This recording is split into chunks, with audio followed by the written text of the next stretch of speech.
ব্রেকআপের 5 বছর পর মেয়েটার কাছে ছেলেটার ফোন আসে। হ্যালো, কে বলছেন? জানতাম তুমি আমাকে চিনতে পারবে না। কে আপনি? তোমার সেই পাগল যে তোমাকে পাগলের মতো ভালোবাসতো। ও আপনি তো ফোন দিচ্ছেন কেন? আমি ফোন রাখলাম। একটু দাঁড়াও প্লিজ, একটু কথা বলবো। আমি অপরিচিত কারোর সাথে কথা বলি না। একটা সময় তো অনেক পরিচিত ভাবতে আমাকে। কালকে তোমার বিয়ে, তাই না? শুনেছেন যখন, তাহলে আবার বলছেন কেন? তোমার মুখ থেকে শুনতে চাই। ঠিকই শুনছেন, কালকে আমার বিয়ে। কি বলবেন বলেন। তোমার সাথে যেদিন শেষ কথা হয় সেদিন একটা কথা বলেছিলাম, মনে আছে? কি কথা? এটাও মনে নেই?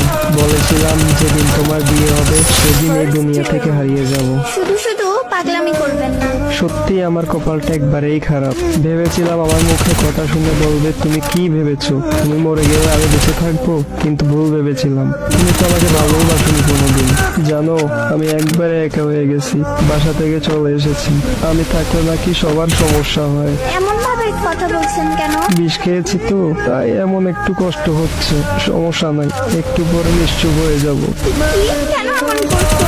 জানো, আমার অনেক কষ্ট হচ্ছে, তুমি এখন কোথায় আছো?